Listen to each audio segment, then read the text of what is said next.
So we've got 10 honorable mentions. We've got 5 guys that I think their stock took a bit of a hit, and then we've got about 15 winners. So you guys can look at it as 25 winners of the week. Let's go ahead and get into it with our honorable mentions.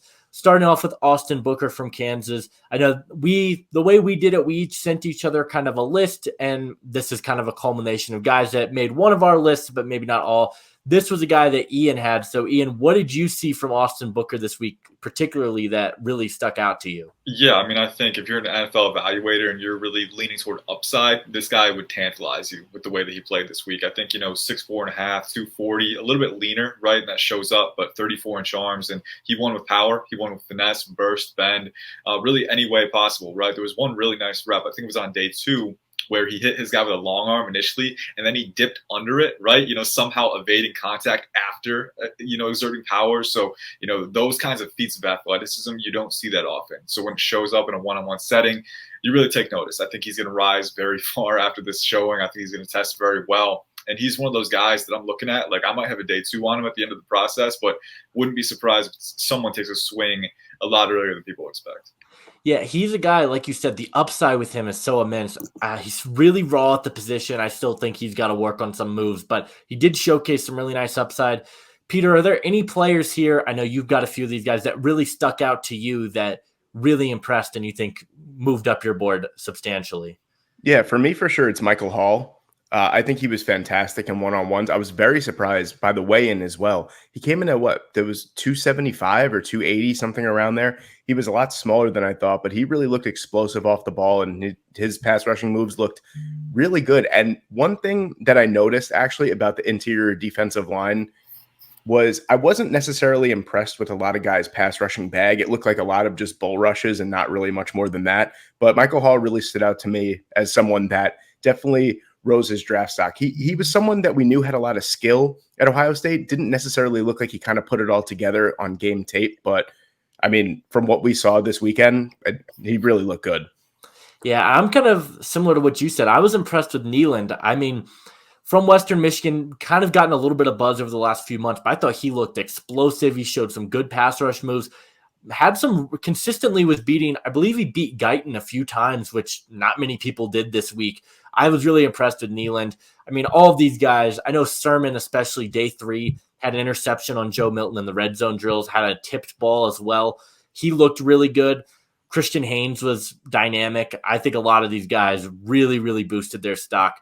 But we're going to finish this on a positive note. We're going to start a little bit on the negatives here. Talk about who I think we can all agree was who took the biggest hit this weekend. Yeah, and now Penn State cornerback Kayden King, who coming into the week was one of my top 10 corners.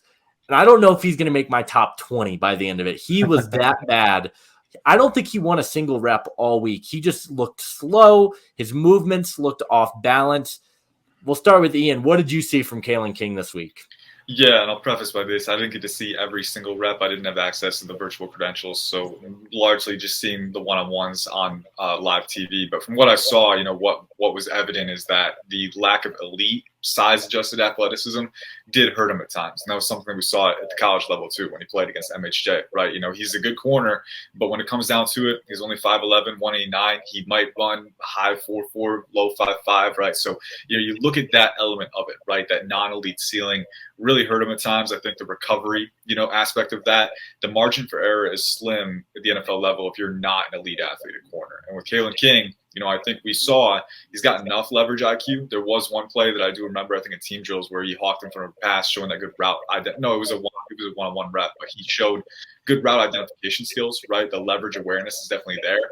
But in this particular showcase, you see one-on-one, you see athleticism matched up against athleticism. And I think that kind of put it under the microscope for him. So I think, off-man corner, zone corner with really good instincts, if you can put him in that kind of situation, still some appeal there on the day 2 level. But I think at the line and press man, right, that lack of elite explosiveness and athleticism and length can get him in trouble at times. I think we saw that. Yeah, absolutely. I know there was one play where, another guy who will come up later, Tez Walker, who didn't have the strongest week. They were allowing him to pick who he wanted to match up, and he picked Kayden King, which to me was pretty telling, and he burned him. So what did you see from Kayden King this week, Peter? Yeah, you nailed it on the head. That was actually the rep that I was going to talk about. I mean, if you one rep that told me everything I needed to know was one, Tez Walker is coming out and saying, I want Kayden King. He wants to win a rep. If you wanted to win a rep this week, you went up against Kayden King in one-on-ones. I mean, slow, just the play recognition on the double move. It was one of the worst reps I've seen this week. I mean, he looked like a statue out there. He was standing still. His feet looked like they were in quicksand. Like Ian said before, the recovery speed just isn't there. Looking like a guy who, honestly, at the beginning of this draft cycle, I thought was going to be a very, very high corner on my board. And he's down there. He's down there on like the day. I was going to say round 3 category for me right now. Like Ian said, a little bit of upside round 2, maybe earlier day 2, but it's just the lack of explosiveness is really telling. And it really seems like his production last year was just based off of Joey Porter Jr. on the other side of the field.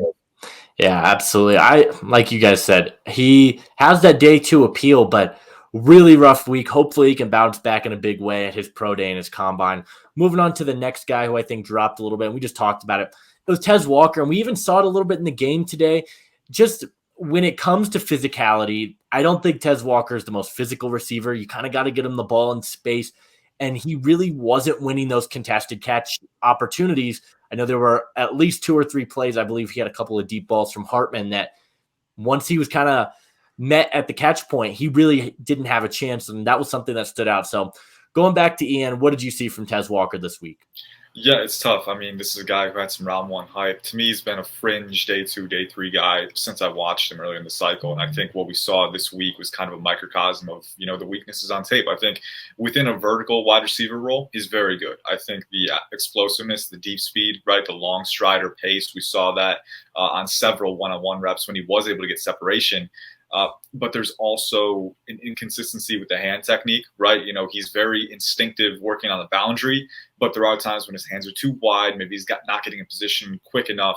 And then also as a route runner too, right? I mean, really, aside from that deep speed, not the most flexible guy at stems, not very natural at sinking, right? And that caused him to get crowded a lot too. And that only exacerbates the issues with the hands, right? So I think, especially on day 2, that was when he got in his head a little bit and the focus drops started to stack on top of each other. He rebounded a little bit on day 3, but then we saw during the game today, actually, kind of getting back into his head again. And the focus drops it's one of those things, right, where the initial cause of a drop can be more technical, but once it happens, right, it can be a snowball effect, right? So I think Tez Walker, we saw that this week. I still think in the vertical plane, there's a lot to like, right? I think, the explosiveness, the ball tracking ability, in those one-on-one situations in the deep third is very good, but I still come away with the same questions. Can he expand beyond that? And even within that role, can he be an elite player with those drops? So, there's questions for sure. I think there's enough to bank on upside wise. And I don't want to, just put a, tunnel vision on this week, because there were some really good reps in North Carolina where he is showing that ball tracking ability and he is showing strong hands against contact. So, the flashes are there on that tape, but this week, putting it under the microscope, still a lot to work on. And you mentioned it there. I believe I only had, I think, 3 drops on the entire season at North Carolina. It was a pretty good number. He didn't have a high drop percentage, but drops were something that consistently showed up with Tez Walker this week, even in the game. Peter, we've been talking back and forth about Tez Walker. Never really a guy that, like Ian said, never really got the day 1 buzz, but I definitely thought he could be a top 50 guy. Is he still there for you, or is he falling kind of out of that top 50? For me, he's always kind of been in that third round range, that early third round range anyway.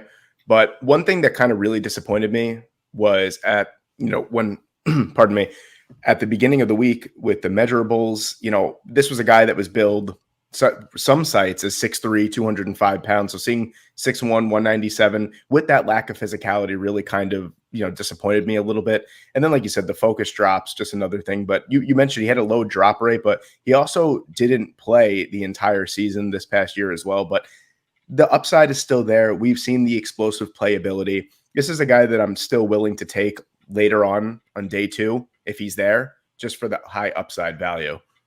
Yeah, absolutely. And we'll see what ends up happening with Tez Walker. Maybe the best looking player I was in just the going to entire say, draft. the most handsome guy in college football. Yeah, Sam Hartman, I don't think he had a very good week whatsoever. We're going to start with Peter on this one. Just really inaccurate, I felt like. What did you see from him? Yeah, Sam Hartman was never someone that really, did it for me to begin with. So I had pretty low expectations going into the week, and he managed to kind of undercut those expectations. Just it seemed like a real lack of being able to process through his reads, even on 7-on-7s. It seemed like he struggled. So for me, I didn't really have high expectations for him coming into it, but still someone that kind of has that pedigree in college football. He seems like a Gardner Minshew, not just because of his hair and his facial hair in general. He seems like a Gardner Minshew type to me, where if he does get that chance, he could possibly, exceed expectations. But this is someone that just never really did it for me at the beginning. And what did you see from him? Yeah, I mean, pretty much what we expected, right? And to me, it was the arm that really stood out. I mean, you got Bo Nix, Michael Penix Jr., Michael Pratt. Michael Pratt's arm is decent, right? But still better than Hartman's. Spencer Rattler, right? Joe Milton has a cannon, even though other quarterbacking aspects aren't really there. Just juxtaposed with all of those guys, Hartman's below average arm really stood out. I mean, there were some intermediate drive throws that he threw into the dirt because he just couldn't push it far enough. And then on top of that, too, if you don't have high-end tools, you really need to be at a high level on the operational side to counteract that. And I don't think he's quite there, right? I think he's going to be a good QB3, a great locker room guy. He's got great poise in the pocket. But for me, I'd only take him late round if I have an extra pick, right? I'd probably try and bank on him getting in the PFA pool. For me, it's just those tools are really lacking, and that stood out this week. Yeah, what I think stuck out the most with Sam Hartman, he just didn't, like you said, the arm, but he just couldn't put a lot of touch on his passes, and it just seemed like a lot of ducks were being thrown, balls just going into the ground. And when you say you've got all these other great quarterbacks that are kind of right alongside you, he definitely was the sore thumb in the group, and he definitely looked like the one that was out of place the most. Another guy who I felt looked out of place was Larius Henderson, really from day one. The measurements, 6'4", 309, pretty disappointing. Likely going to go to guard, played left tackle at Michigan, but a guy who I did not think had a very strong week. Ian, what did you think about Larius Henderson's week? I think it was a little bit below. I think, stock slightly down. I would still consider him on day 3 because I think what we really saw this week is, all right, so here's a guy who played guard at Arizona State. Well, he played tackle his first year. Then he went to guard, and then he transferred to Michigan, and he played tackle again after getting inserted into the starting lineup. This week, I think, really confined him to guard. I think you saw the upside of guard in team drills, right? I mean, the measurement, 6'4", a little bit lighter than we expected at 309, but 35-inch arms, 85-inch wingspan. The dude's got insane reach, and he's really explosive, too. So I think when he was working at guard and team drills, being able to move guys, right, working in contingent with his tackle, that was a strong part of his week. I think, especially on running downs. I think he's a really good people mover. He's very physical. But in one-on-ones, that was where the limitations of tackle really kind of showed up. I think at 6'4", even though he's 6'4", that's not the tallest height for a tackle. Still pretty high cut, plays pretty tall with his pads. That can expose him to power. And then at the same time, not super flexible in his hips, right? So when he needs to recover, when he needs to acquire leverage, doesn't really work out there. So he can be prone to grabbing too. So, just a lot of limitations to tackle that I think were kind of put under the microscope this week. Still, I think at guard, there's a lot of upside. Day 3, I would easily take him as that guard who does have some tackle capabilities if you need him to as a backup, but I wouldn't want him playing notable reps there. And I think this week kind of put that under the spotlight. Yeah. Peter, what did you think? Yeah, just to piggyback off of what Ian said, the first thing that stood out to me was the measurables, the hand size, arm length, wingspan. You know me. I don't look too much into those kind of things, but that's something that definitely popped off the screen at me. But just someone, like you said, confined to guard at this point, but someone that I'm willing to take as a swing tackle, little tackle upside, interior of the offensive line. I didn't really expect too much from him.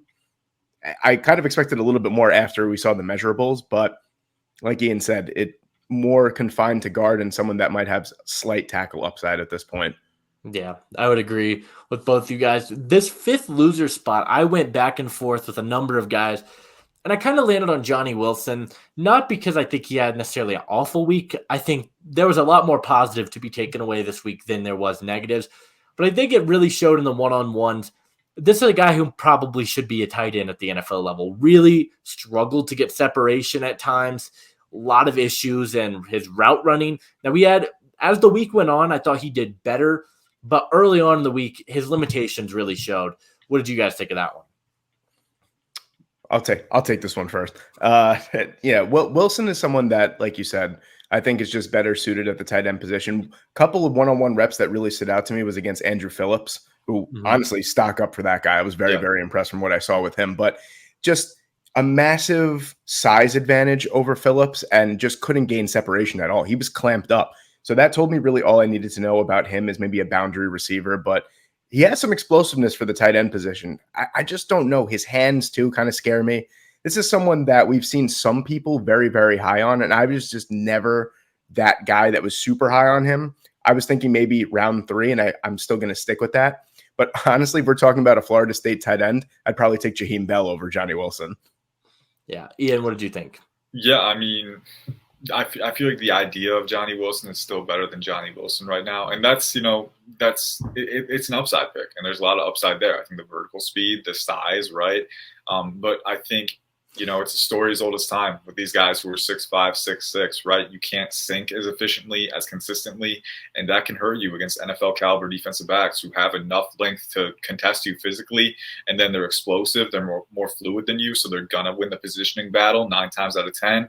To me, Johnny Wilson, when I watched his tape the first time, right, explosive, super physical too. I think that was one thing that maybe we didn't see enough of at the Senior Bowl because, Andrew Phillips, right, was super physical on him, contesting coverage, right, really physical at the stem, really tenacious, and he had trouble dealing with that. So, I think we wanted to see more of that because he's going to need to use that to compensate for the mobility limitations that come with being just so tall, just having so much, surface area to manage as a receiver, as a separator, right? I don't think it's going to be a consistent thing for him at the next level.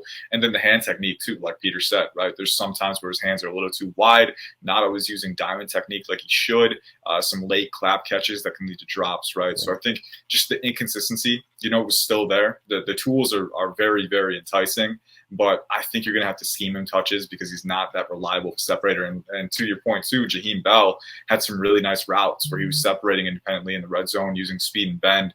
So I'm honestly just as intrigued by him after this week. So before we kind of get on to some of the guys that boosted their stock, who are some other guys that, in your guys' opinion, kind of hurt their stock a little bit? Because we sent a list. So we'll start with Ian. Who are a couple of guys that you think hurt their stock that we didn't exactly talk about? Yeah, I want to preface by saying this. I think the Senior Bowl in general is a positive experience. I think for anyone to get more exposure, right, is a good thing. And even if you have a rough week in practices, you can still interview with teams. You can still kind of build those relationships. So, I don't want to rag on guys too much because I think it is a good, positive experience in general. One guy I did want to see more from was Willie Drew, Virginia State, the corner, who's kind of coming because especially for FCS prospects, this is a really big opportunity for you, right, to kind of stamp your place on the draft class, right? And for him, 6 interceptions, 22 pass breakups this past year. And then I thought he really struggled. I thought athletically he looked like he belonged, but on the reps that I saw, one-on-one, and then the touchdown to Marcus Rosemary Jackson this past game today. What a name. Yeah, Rosemary Jackson. I know. That's another one I got to practice like 5 times in front of the mirror every morning. But I think Willie Drew, it's really uncanny. Athletically, he looked like he belonged, but for a guy who had so much production on the ball, I thought he really struggled getting his eyes back in time and kind of coordinating, right, his extensions. So I think getting up to NFL speed with that is something that he still really, really visibly needs to work on. But I do like that he showed the physical traits to belong. I think that in and of itself is a positive for him. But just in this CB class, could get drowned out a bit, be a day 3 guy. I think he had an opportunity to build his stock up more than he did this week. It's so funny. I texted Peter probably 2 hours ago, and I was like, man, Willie Drew's kind of disappointed me. He was biting on double moves a lot, and it just seemed like he lost that step, and then other faster receivers kind of got that leverage on him. Peter, who was a guy that we didn't exactly touch on that you felt hurt their stock a little bit? Someone that for me, it was a bad week for Penn State corners. Johnny Dixon was someone that I thought just consistently, I feel like every single one-on-one rep I saw, he was getting ragdolled for the most part.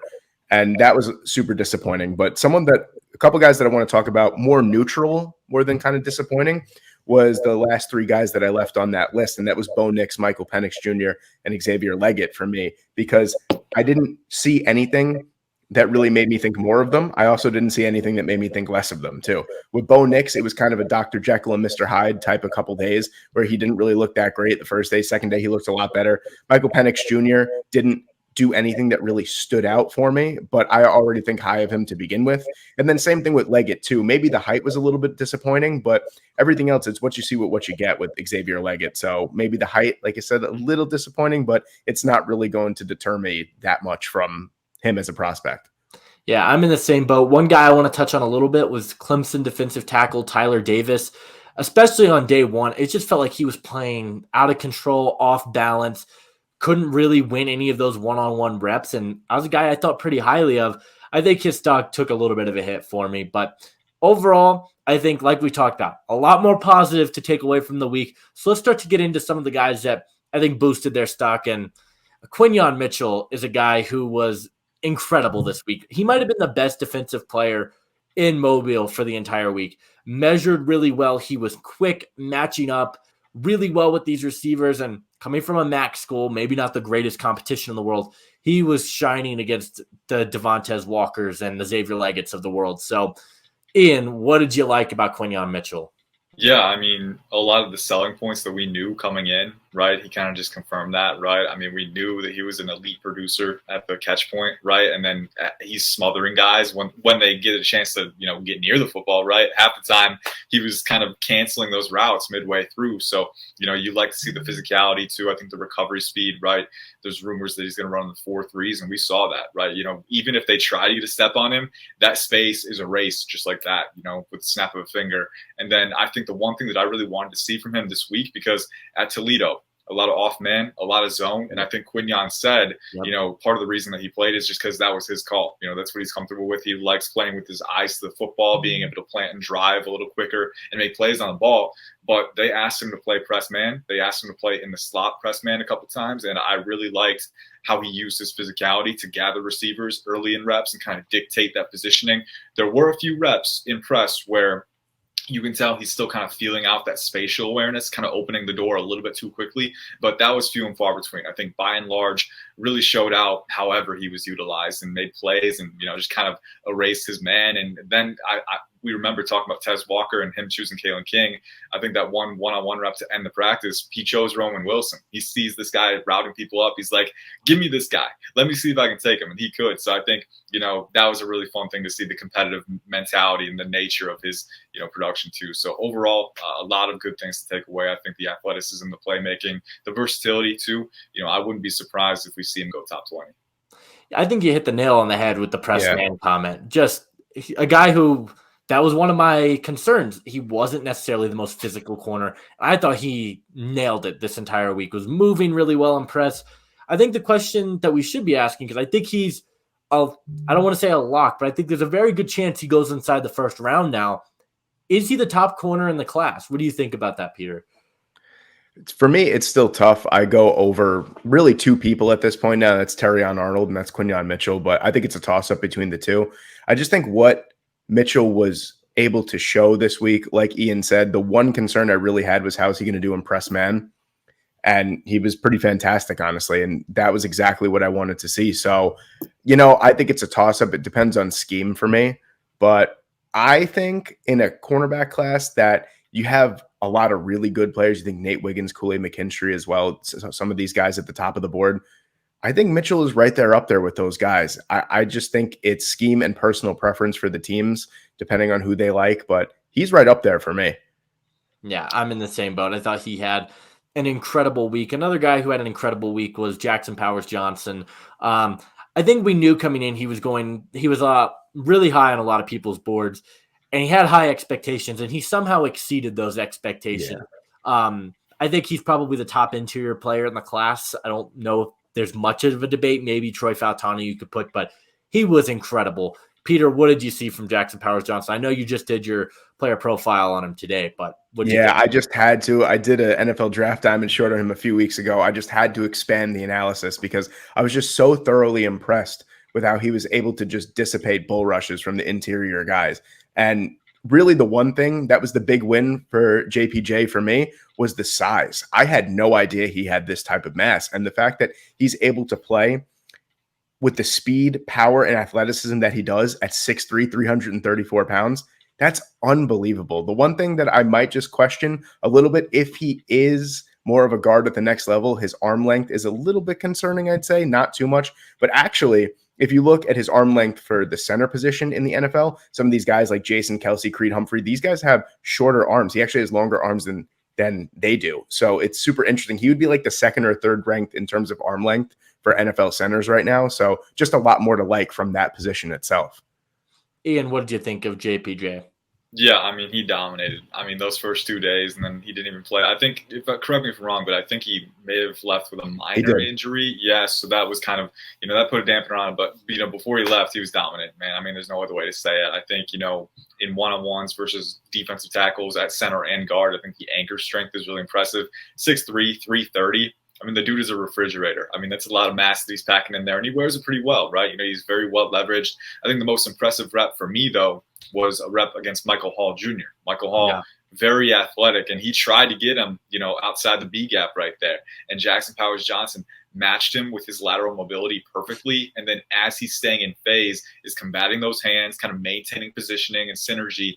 I think that rep really stood out to me because here's a 21-year-old, third-year center who declared early. And, he's got the size. We know he has the athleticism, the tenacity. But that rep really showed me, against a really athletic guy who can put a ton of pressure on you laterally.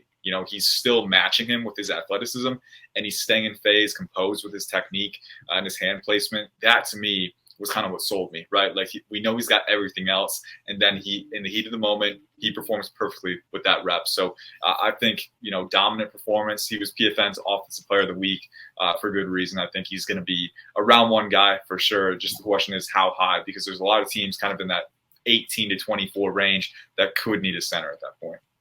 I wouldn't be shocked if he goes higher, whether it's Seattle, the Bears need a center. I mean, I don't know if he goes to the Bears at 9, but he was that good where I don't think people would be necessarily hate that pick if they made it. I thought he was fantastic and had an incredible week. I actually had someone comment on the video itself. I mean, obviously it seemed like more of a troll comment, but he was like, listen, if I was Ryan Pace, I would trade and cut every offensive lineman just to get Jackson Powers-Johnson. I'm like, all right, that's a little much. But these Bears fans, I've noticed kind of gauging the fan bases that love him the most. It's the Bears, it's the Steelers, and it's the Jaguars who are just so gung-ho about Jackson Powers-Johnson. Yeah, and I mean, for right reason. He was unbelievable this week. Ladd McConkey, day one, I was listening to the NFL Stock Exchange, was pantsing players. And then after that, I don't think he was still doing really, really well, but I don't think he had necessarily the same production he had in day one. But that day one was incredible. Ian, take it away.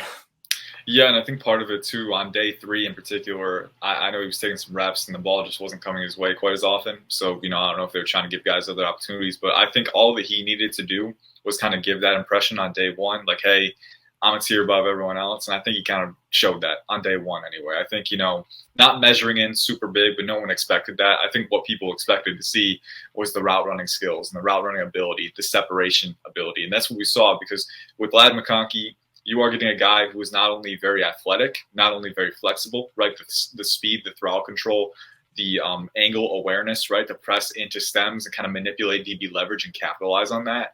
That is all there. And he showed that on a number of his reps, right? Kind of pressing and then sinking and bending really acute angles and exploding in space and then converting into catch point. I think for me, you have a turbocharged athlete who's a great technician too. Those guys always go high, as long as they don't have, bricks for hands, which McConkey has very good hands too. I know there was one catch that he made diving, beyond his frame and managed to corral it before it hit the ground too. So he checked every single box, right? He showed, I'm a guy who can separate, I'm a guy who can catch, and I'm an NFL athlete. I think those were all the things that we needed to see to say, like, yeah, he'll probably go top 50, right? Nothing is set in stone, nothing is a lock, but, this is one of the more NFL translatable receivers that I think we've seen. Yeah, I would agree with that. Peter, what do you think? Yeah, I mean, Ian kind of nailed everything on the head. The only thing that I want to say that's different is I don't know if you've ever seen Ladd McConkey and myself in the same room, but we literally have quite possibly the same measurements all across the board. I actually think I have bigger hands than him, so that makes me feel a little bit better. But no, he's a tremendous athlete, and he's just the separation ability. When Georgia fans say on Twitter and everything that they're like, he's literally open every play. You don't really believe that, but then you see his just twitch and his athletic ability, and you're like, my God, this guy could possibly be open on every single play, especially in one-on-one situations. I mean, he was dusting dudes. It wasn't even fair at some point. I don't remember exactly who the player he matched up against, but it was in the slot, and he did like a double move to the inside. It was one of the more popular videos on Twitter that I saw, or one of the most popular clips. And he like you said, he absolutely pantsed that poor defensive back. And he's just someone that after the day one performance didn't really look like he needed to prove a whole lot more after that. We kind of saw what we needed to see, and then we're just going to move on. Yeah, absolutely. He's probably going to end up on the Patriots somehow, but an incredible week. And man, can I just say, like, we were watching the live TV, and they're like, "Yeah, he's the next Cooper Kupp. Yeah, he's the next, Hunter Renfrow." It's like, guys, can we? There's the whole. We don't need to limit ourselves to that sample size, right? Come on, it was just, oh my God. Like, what's next? Jordy Nelson, right now. I thought a bad one. Tyler Guyton, another guy, day one. Absolutely incredible. Measured really well. I think he's another guy who's worked his way into the first round if he wasn't already. Didn't really need to do too much after that day one performance. Was powerful, showed his athleticism, had a strong anchor. I don't think he got beat by anybody except maybe Darius Robinson on day one. He was incredible. What'd you get? Peter, what'd you think of him? Yeah, Guyton was someone that we knew that the size, the athletic ability was clearly there. One thing that I kind of wanted to come into this week seeing from him was a little bit more refinement in the technical aspect, and I think we definitely saw that. He actually impressed me with his hand placement and his footwork and everything like that. I mean, the size, I thought he was like 6'5", so seeing the 6'7" around the 330 mark is really nice. He just seems like someone that's going to be just an uber athletic beast at the next level. And like you kind of said, after the day one performance, we really didn't need to see too much more after that. And he's definitely someone that I think has firmly worked his way into at least the back end of the first round consideration. Yeah, without a doubt. Ian, what did you think? Yeah, I mean, we've seen time and time again, NFL teams will invest in guys that are super tools rich at tackle, and they'll take him earlier than you expect too. So I think he definitely kind of set that in motion this week. One impression that Guyton made on me when I was studying him, he was a defensive tackle in high school, and you go look up his highlights, and he's winning with swim moves and kind of rip moves and dip and rips too. So like really, really flexible player for his size, like uncanny. You don't expect it. And I think that kind of showed up in a big way this week. I think the hand precision, he had his good moments. He had his iffy moments where the precision can still be a little bit more refined. But I think the footwork in particular really impressed me in particular. And then the flexibility too, because I think flexibility is a really, really important foundational aspect for leverage acquisition and maintenance, right? Kind of aligning your base and playing with that controlled lean and not bending at the waist, right? And every pass set that he had was so clean. I mean, even if his hands didn't hit exactly where they needed to, just his feet, his base was always in the right place. He's aligning to kind of wall off that angle for rushers and then using his athleticism to kind of just erase those, just kind of, nullify the apex. And I think that was a really strong thing for me because, as an evaluator, I can look away from that and say, yeah, he's not an all-pro hand fighter right now, but his base is so steady. He's so flexible. The recovery athleticism is there. So even if he's raw in a few areas, I'm still looking at this like this is a guy that I'm going to bet on because the foundation, the athletic kind of fail safes are there for him to kind of build on that while he's refining his hands and still kind of recover at the end of the day. So, really strong performance from him. Not, even when he wasn't super refined, still show the traits to kind of counteract that. Yeah, absolutely. I thought Guyton, I think another guy probably worked his way into serious first round consideration if he wasn't already. Another guy who is starting to get first round buzz. You knew it was coming. It's Darius Robinson. I'm just going to let Ian take this one away. Yeah, I don't think any player won the week more than Darius Robinson. Go take away him. Yeah, I mean, man, I had a ton of fun watching his tape toward the end of the year, right? This is a guy who I kind of knew he was a defensive tackle earlier in his career, right? You saw the length and the power, right? I think that straight line power was really appealing. When I watched Isaiah McGuire last cycle, right? It's like, okay, I'll keep an eye on this guy. And then this season, he's playing the Isaiah McGuire role, 7 tech, wide 9, and he's he's doing well, right? So it's like, that catches your eye. You want to see more. And this week in particular, I think, we kind of saw it, right? Playing from interior alignments, out exterior alignments, winning in every possible way. The quick swim was really impressive for him. I think not just the length and the ability to kind of pry through, but then the flexibility to kind of reset his base after getting through, and the explosiveness to enter pursuit. All those things were there with him too. And then winning with straight line power as well. He was one of the few guys that managed to kind of drive Christian Haynes back in one-on-ones, because Christian Haynes, the dude's a block of rock, and Darius Robinson's like, I'm just going to use my 35-inch arms, my 280-pound frame, and I'm just going to bowl through you, right? And he drove him back right into the QB. So that power profile is elite, but also the flexibility, the burst, the ability to kind of vary his rushing moves based on the situation and the alignment. And then in team drills too, he's splicing through gaps with his explosiveness and blowing up run plays. Really checked every box for me. And, one comp that I've been coming to a lot is the Nico Autry. Been very underrated for the past decade now, with the Colts first, then the Titans, kind of that alignment versatile goblin, right? I think Darius Robinson at his peak could definitely be that kind of player. So, man, I was super excited to see, because I think the upside here is so fun. So when you see him start to realize that, it's pretty gratifying for sure. This is a guy that, me and Peter will send each other our position rankings forever. And Darius Robinson has been in there for me for quite some time. I'm like, I really like this Robinson guy. He was incredible this week. Like you said, playing inside, playing outside, can play him anywhere. I was powerful, was quick. He did everything he wanted. I mean, Peter, what more is there to say? I wasn't even going to say another word after that. I saw the smile on Ian's face after he was done. That's all I needed to say. Yeah, I mean, he was incredible. I guess my other question, is he a first-round guy now? Or do you still think so? You guys both think he goes in the first round? I don't know if I'm not going to lock it in, right? Anything can happen on draft night. There's so many variables, but I'll say this. When I graded him, he was in first-round range, right? Like, I could have accepted him being considered there, and I think this week only reaffirmed it for me, right? And I think it's going to come down to schematic preference. Like, you got to have a scheme. You got to have a vision for him, right? But I think if you do, it can be very rewarding. So, I've mocked him to the Eagles before. I think being that strong 5-tech who can kind of move around would be very fun. I think the 49ers would be a good fit with Chris Kocurek, defensive line coach. I think with him, this dude could be insane. But, there's a few particular fits that stand out, but I think it's going to have to be the right one to get him in there. Yeah, I could see Detroit down the board as well as another team that could take a flyer. I think those teams towards the back end of the first round, I think could. I was thinking the Ravens too. Yeah, Ravens, oh yeah, Niners, for sure. Kansas City, I could even see. I mean, they've taken some guys in the past, but I think Darius Robinson really boosted his stock, and like we said, went from maybe a third round guy to potential first, which I think was the biggest riser of the week. Another guy, Roman Wilson. Yeah.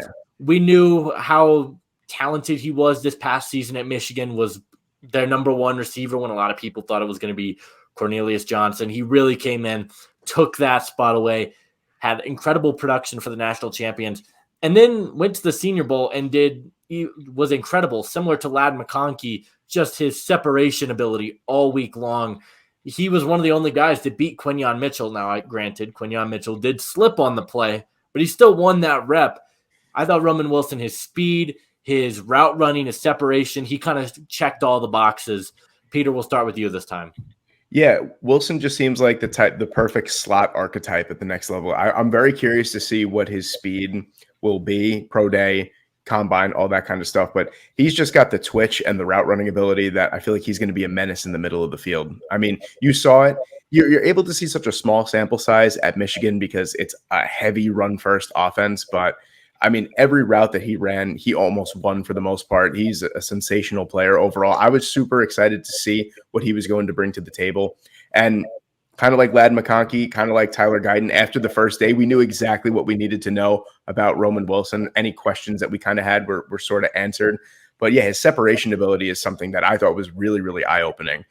We knew that he was able to separate, but you always think, with a run first, heavy run first offense, you're thinking, oh, well, he's able to gain separation because the team is kind of, run committing. But I mean, in one-on-ones, he was thoroughly dominant for the most part. And I was super impressed with his week in total.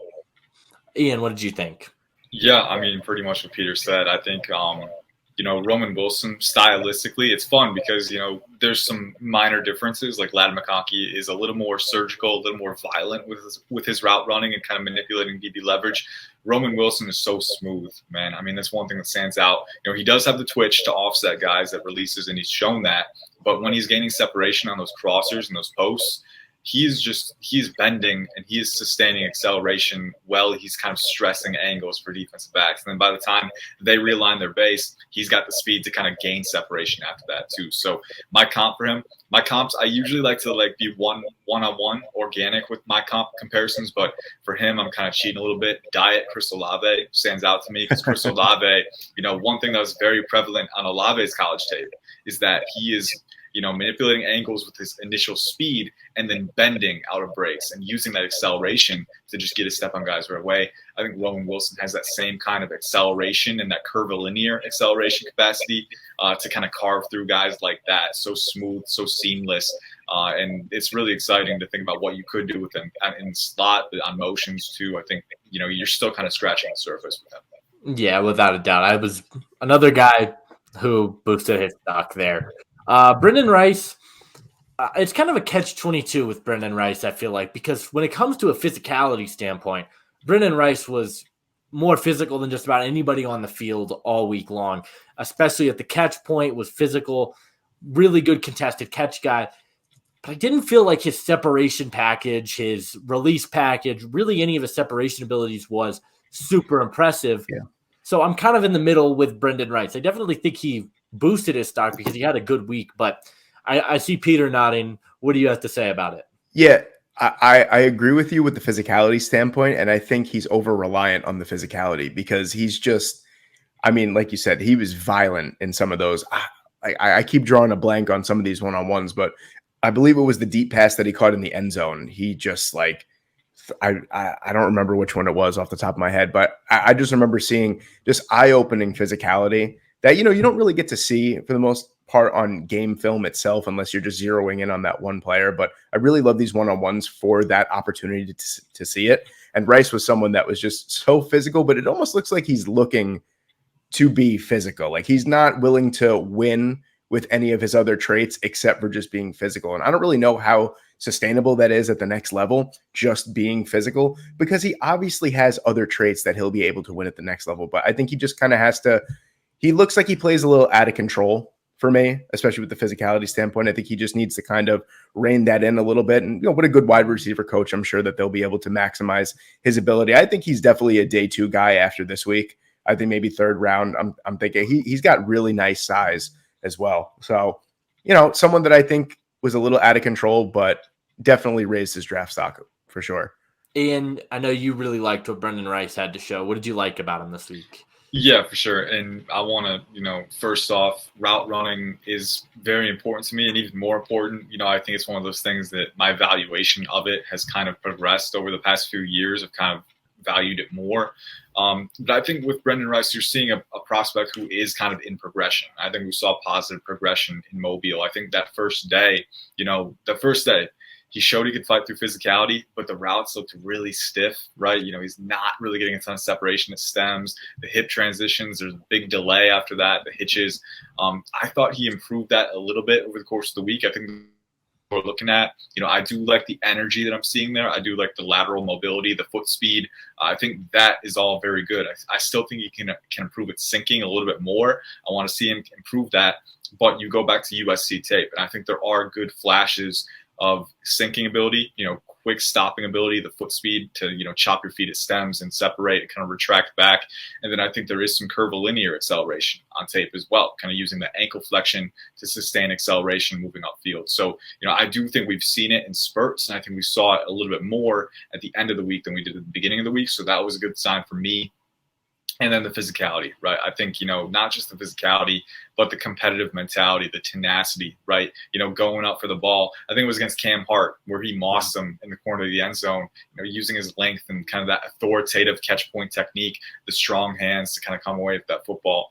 So I think, you look at the physical tools, 6'2", 212, really good length, really good strength, and then the speed and explosiveness as well. He'll probably run in the 4.3s. So there's a lot of upside there. And for me, seeing the lateral energy and the hyperactive twitch, right? I think the sinking ability can still get more efficient there, can still work on that, but there is a good foundation to work with. And then on tape too, very good blocker, right? So I think right away you're getting a rotational guy with really good utility, really good big play potential, and could develop into more. I think this week wasn't perfect for him by any stretch, but I think it kind of gave us a window into that potential. Like, hey, he could develop. There is something to work with here. So that for me was promising.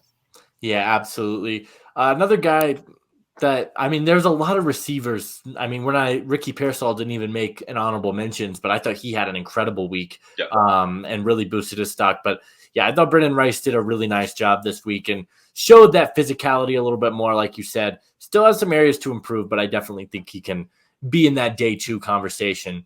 Dwayne Carter, another guy who I thought was really good, particularly on day 1. And honestly, the entire week for him was really good. Another guy who I could see sneaking into the 3rd round after this week. Had a productive year at Duke, measured pretty well, was quick, powerful, and showed a lot of different areas where he can be a really good player. So we'll start with Ian this time. What did you like about Dwayne Carter's week? Yeah, another thing with him too, I believe it was a 3-year captain. Don't quote me on that, but I think it was a multi-year captain. So, winning over teams in interviews too, right? I think, we know he's going to interview well. We know he's going to kind of resonate with that. So really everything that he needed to do was have a good week on the field. And he absolutely did that. He was, an interesting one. I feel like he went under the radar sometimes on the media lens, but, every day, man, one-on-ones, he's got that straight line power, right? 6'2", almost 310, 33-inch arms. That's a really good power profile. You're low to the ground, but you're dense. You've got good proportional length.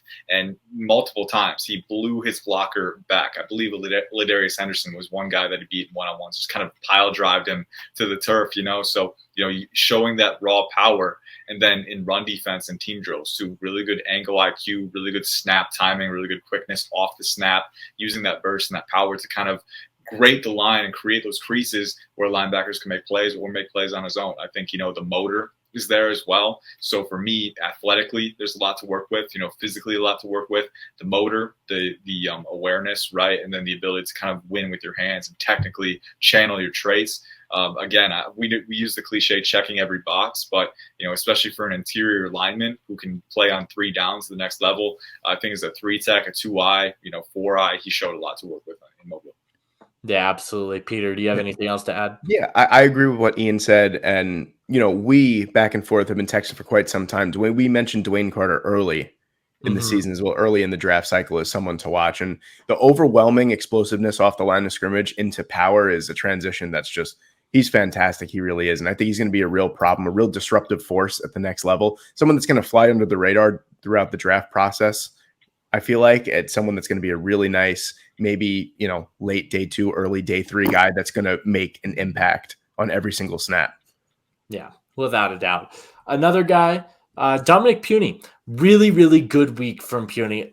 Obviously, he has the measurements to where he could play that tackle position, but they were swinging him into guard. They even ran him at center in some plays. And everywhere they put him, he was really good. I think he had 1 rep early against Gabe Hall where he was destroyed. And then after that, really sound week from him, showed some really good technical abilities, showed his athleticism, which is one of the big selling points of his game. Was really impressed with Puny. We'll start with Peter. What'd you like about Puny's week? Yeah, the first thing I want to say is I love the story, a 0-star recruit from Division II, making his way to the Senior Bowl. It's a fantastic story. He's a wonderful player, in my opinion. Like you said, he got destroyed by Gabe Hall early, but a lot of guys did get destroyed by Gabe Hall early, so I'm not really going to, put too much on that one. But someone that we knew was going to come in with a lot of line versatility. I believe he made almost an equidistant amount of starts at tackle and guard in his career between left, right tackle, and then right guard as well. So he's going to come with a lot of line versatility as well. Like you said, and he excelled in a lot of places. His measurements are really nice. I love the size for guard at the next level. And then with maybe a tiny bit of tackle upside as well. He does have that power profile in him as well. And I just think that he's someone that has been a steady riser over the past, I'd say, what would you say? Probably over the past 6 weeks. Month and a half, yeah. Right? Yeah, exactly. So I think this just kind of confirmed his day 2 status for me. Yeah, he reminds me a lot of Matthew Bergeron from last year from Syracuse, just a guy who played some tackle, probably going to swing guard, very similar measurements as well. And What do you have to say about Dominic Puny?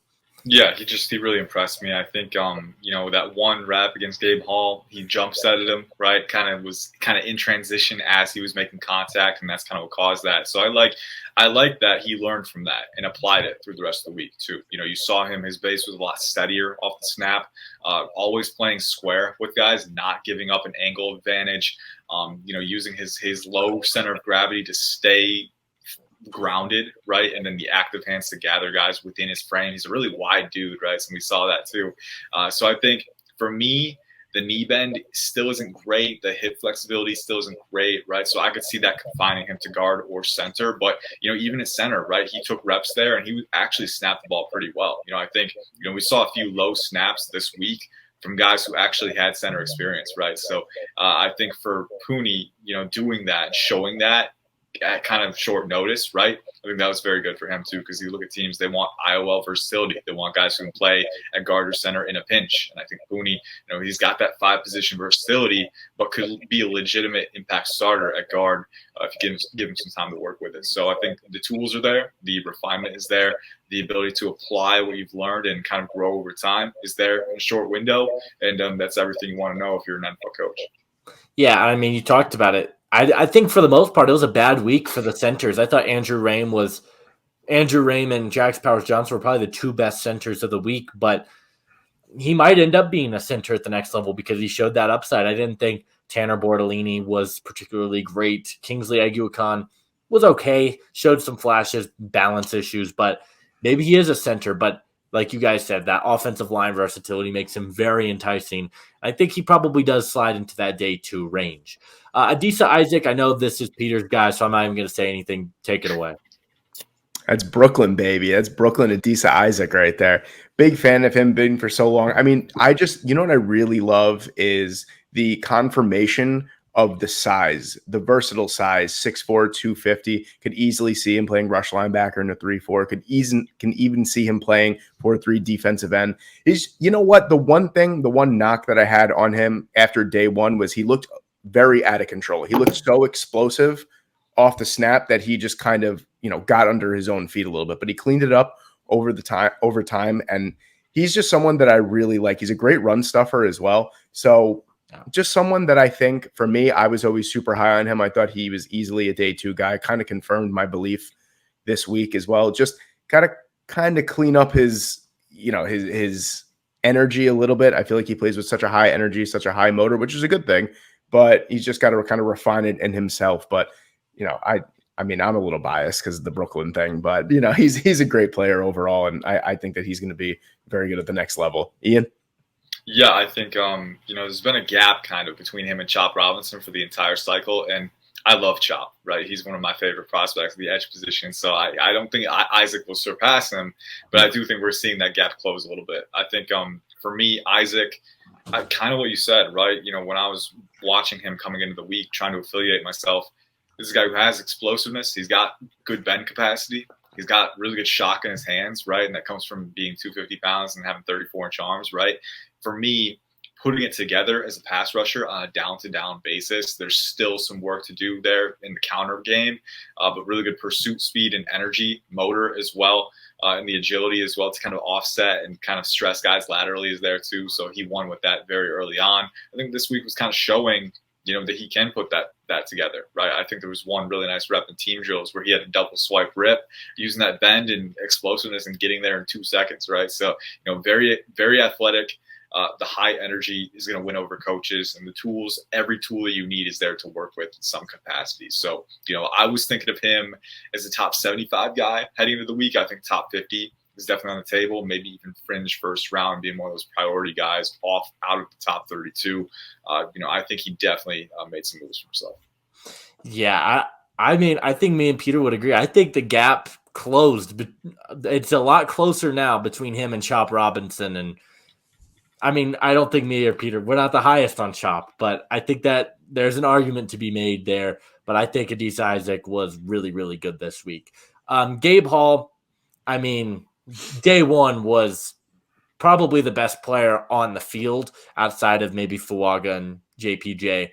And then he kind of continued that production throughout the entire week. I thought he was fantastic. A guy who I had as a late day 3 guy, probably moved up into that earlier day 3 before this week, maybe around that round 5, 4 sort of range. But his power, his bull rush was fantastic. We talked about Puny earlier and just ran him over. And yeah, he was just embarrassing guys left and right. I was thoroughly impressed with Gabe Hall. What did you think of him, Ian? Yeah, I mean, shoot, the story of his evaluation for like 2 years now, right? Because he could have come out last year as well, was this guy who the tools are very evident, but it's just, putting it together, right? For a long time, it felt like talent over, technicality, not a ton of refinement there as a pass rusher. And you could see on the Baylor tape, like, that's a talented defensive line. They had Siaki Ika, right? And Gabe Hall was playing alongside him. And you could see Gabe Hall, he's got great get off. He's got great power. It's just, channeling that, right? Sometimes there's not a lot beyond that.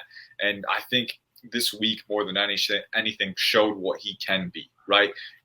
I would still probably keep him in the day 3 range, like you said, because the tape is not nearly as consistent as we saw him on day 1, where he was just beating guys left and right. I think that one-on-one setting really helped put those tools into a box and say, like, hey, this is what you're working with. If you're a DL coach and you look at that, you're like, hey, I'll take it, right? Give me this guy in round 4. And I think that's going to elevate him on day 3. I think he's going to be a priority player if he makes it that far, because there's so much to work with. And we just kind of saw this week, the full extent of that palette of tools. And I think that was really valuable for him, showing evaluators that in person and showing that against such premier competition. Is it going to be the end-all be-all for his evaluation? No, because the tape still left so much wanting. But I do think it was a great step in the right direction. Yeah, absolutely. Peter? Yeah, I mean, the one thing that I kind of saw that really popped off for me was the measurements itself. I mean, he's got some fantastic measurements. The wingspan, 84 inches. Like Ian said, he's kind of like a ball of clay, I feel like. And you just got to get the right defensive line coach to kind of just mold him into what you want him to be. But everything's there. The power profile is there. The absolute suddenness and shock in his hand strength and his hand power as well. So, I mean, this is a guy that I've been higher on as of late, right before the Senior Bowl. Not too much higher, like you said, and you nailed it on the head, dude. Like, day 3, late day 3. I was thinking like 6th round pick, but I think he's firmly cemented himself in that 4th round, maybe early round 5 as well. Yeah, I'm in that same boat. He was incredible this week.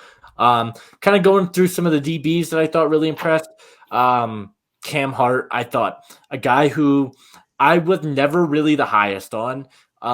Felt a little bit stiff when I watched him last year, and I just didn't really see that. I thought his hip flexibility was really good this week. His size really stands out, matches up really well against some of these bigger guys, and he had some really, really good reps. Had the nice play where he kind of baited, I believe it was Bo Nix was the quarterback, and kind of baited him on a Tez Walker play where he picked him off. He was just everywhere, popping off all week long. I was really impressed with Cam Hart. Peter, what'd you think? The best availability or the best – yeah, well, I completely messed that up just now, but the best ability is availability, and I think that was the biggest thing coming into the week with Cam Hart. We see the athletic profile, we see the physical profile, 6'2", 204, fantastic size for the cornerback position. Just someone that kind of needs to stay on the field a little bit more and get a little bit more consistent. But I love what he brings from the athletic and physical profile, and very physical with receivers as well, which is something that I was super impressed with. Yeah, absolutely. Ian?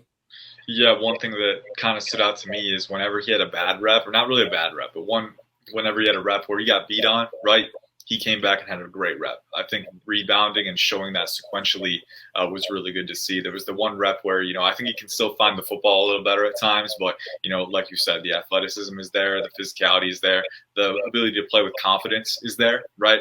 And today in the game, we saw in run support, right? Triggering immediately on a screen, coming downhill, making the tackle in open field. His run support is something that I think is underrated too, and he's got the tools to do that as well. So I think, showing all of that 3 down upside as a corner, and then, playing different positions as well, rebounding when he needed to, that's all that you can ask for as a player, kind of showing teams and coaches that you have that resilience and that versatility. And it was a good week for him because, as you mentioned, the tools are definitely there. Yeah, absolutely. Another DB that I thought really impressed, or not a DB. Sorry, I have my slides out of orders. A running back. Super versatile. Dylan Laube. was really, really good. And I think the thing that stood out to me the most, because coming in, we've seen the production. His numbers at New Hampshire are ridiculous. I believe he had like 600 receiving yards and 17 rushing touchdowns, and he was incredible production-wise. How is he going to face against good competition? And he answered that question. But I was concerned a little bit about his speed. And right off the bat, day one, was one of the fastest players on the field.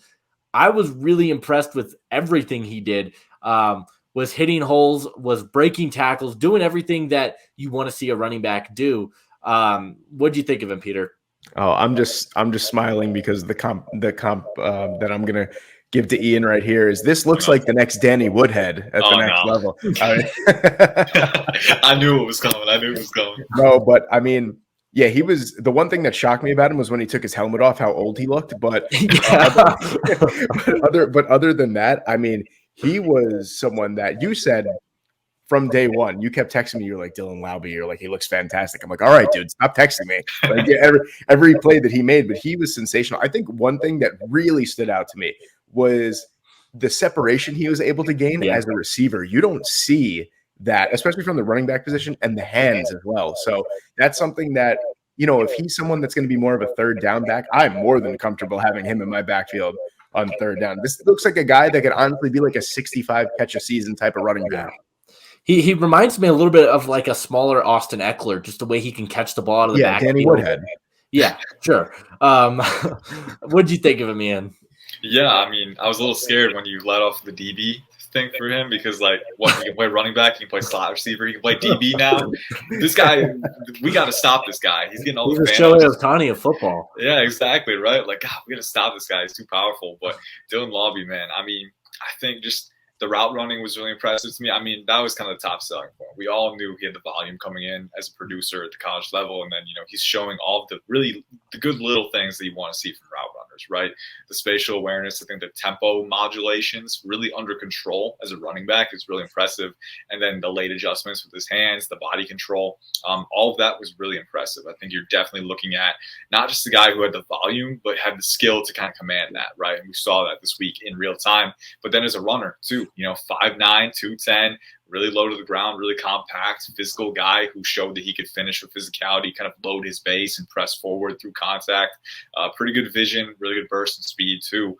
I think you're looking at a guy who, you know, at the baseline level can be that third down back, but I think he could be more. I think you're looking at a guy who could be a solid starter. Like I legit, like this is one of those guys that I'm circling. If he's still there on day 3, right, round 4, round 7, I'm definitely taking that, but I could see a team maybe taking him in that 100 range if they really, really like him. Because again, the modern NFL is built on passing versatility, right? You know, being able to do whatever you need to be asked of on a given down, you know, making pre-snap checks, whatever you need to do. I think Dylan Laube being that versatile Swiss Army knife definitely played into his favor. And for a guy from New Hampshire, right? I mean, getting exposure, proving you belong, the best thing you could ask for. And he definitely delivered on that. We talked about New Hampshire. I think they have one of the coolest logos in college. Oh, yeah. I think their logo is awesome. Nope, not a DB again. Spencer Rattler, who won the. All right, now we're getting out of hand if Spencer Rattler's playing DB. I mean, who won the Senior Bowl MVP?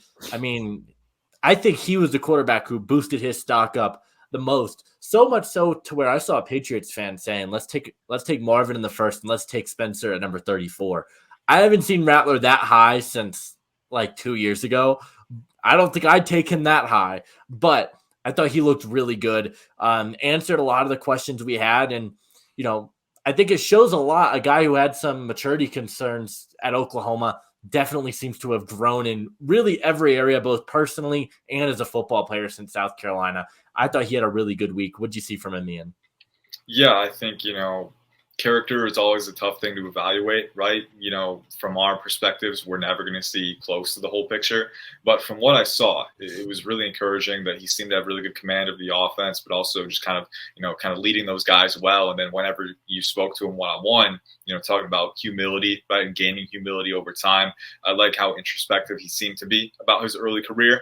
And that's a positive for me. I think, you know, teams got a more intimate look at that when they were able to interview with him, and they'll get to talk to him again at the NFL Combine, right? So, I think that was a big positive for him. But then on the field too, I think he was one of the more consistent quarterbacks, not just operationally, but also using his arm talent to push the boundaries and hit those tight window throws, outside the numbers in the corner of the end zone, right? The velocity is so easy with him. The arm elasticity, the angle freedom is very fun. And then the short area agility to kind of extend plays in the pocket, move when he needs to.